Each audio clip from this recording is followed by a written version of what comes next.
இதில் வந்து நமக்கு இந்த ப்ரோக்ராம் பார்க்குறவங்க கூட தயவு செஞ்சு நான் என்ன சொல்லிக்க ஆசைப்படுறேன், நீங்கள்லாம் இந்த மாதிரி இந்த மாதிரி அனாத ஆசிரமங்களுக்கு மற்ற இடங்களுக்கு போய் பார்க்கணும். நீங்கள் என்ன செய்றீங்கிறது அர்த்தம் இல்லை, போய் பார்க்கணும். பார்த்து உங்களுடைய பிறந்தநாள்னாக்க உங்களால் முடிஞ்சுன்னா அந்த குழந்தைகள் 15 குழந்தைகள் 50 குழந்தைலாம் ஒரே ஒரு சாக்லேட் வாங்கி கொடுங்க, முடிஞ்சால் வாங்கி கொடுங்க. இல்லைன்னா போய் பார்த்து கொஞ்சம் சந்தோஷம் ஒரு சாக்லேட், கொஞ்சம் சௌரியமாக இருக்கிறவங்க ஒரு ஸ்வீட் காரம் காஃபி வாங்கி கொடுங்க. இல்லை ரொம்ப சௌரியமாக இருக்கும் ஒரு வேளை சாப்பாடு போடுங்க.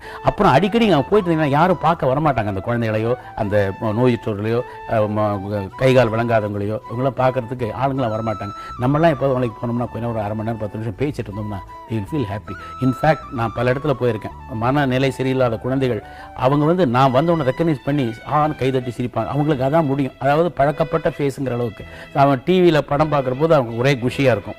ஸோ அவங்களுக்கு ஒரு டைவர்ஷன், அதை நம்ம போய் பார்க்கணும். இப்போ உங்களுக்காக மட்டும் உனக்காக மட்டும் சொல்லலை, எல்லாருக்கும் அந்த டிவி பார்க்குறேன் எல்லாருக்கும் சொல்கிறேன். அவங்க எல்லாரும் வந்து இந்த மாதிரி இந்த மாதிரி இடத்துக்கு அனாதாசமாக போனாங்கன்னாக்க அவங்கள அதை ஒழுங்காக நடத்துவாங்க. எல்லாரும் வந்து பார்க்குறாங்க, நம்ம வந்து மக்கள் கண்ணில் பட்டுட்டு இருக்கோம், அதனால் நம்ம ஜாக்கிரதையாக நடத்தணும், ஒழுங்காக நடத்தணும் அப்படிங்கிற எண்ணங்கள் அவங்களுக்கு ஏற்படும். ஸோ ஒருத்தருக்கு ஒருத்தர் நல்ல அசோசியேஷன் ஏற்படும். மனித நேயங்கிறது ஒருத்தனுக்கு இருந்தால் தான் அவன் வாழ்க்கையில் சந்தோஷமாக இருக்க முடியும். அதுவும் தவிர நான் சம்பாதிச்சேன், பணம் சம்பாதிக்கும் போது நான் முதல்ல ஸ்கூட்டரில் போகணுன்னு தான் ஆசைப்பட்டேன். ஸ்கூட்டரில் போகணும்னு ஆசைப்பட்ட போது கார் வாங்கிறதுக்கு ரொம்ப யோசனை பண்ணேன்.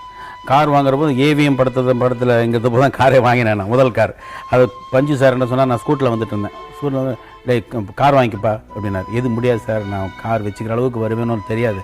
இப்போ scooter I can maintain. Okay sir. Hey நீ செத்தா பரவாயில்லப்பா, உன்னை வச்சு நான் 10 புடியை செத்துப்போம், அதுக்கு அவனுக்காக நான் சொல்கிறேன். அதாவது நான் படங்கள் நடிச்சிட்டு இருக்கேன், புதுசுக்குன்னு ஏதாவது ஆயிடுச்சுன்னு சொன்னாங்க அந்த புடியர்ஸ்லாம் அவசப்படுவாங்க. அவங்க பல லட்சங்கள் அதில் முடைக்கிறாங்க இல்லையா. அதுக்கு அப்போ அவர் பஞ்சு சார் எப்போ ஃபோர்ஸாக தான் சொல்லுவார். அவர் சொல்கிற வார்த்தைகள்லாம் அப்படி தான் நல்லதுக்கு தான் சொல்லுவார்.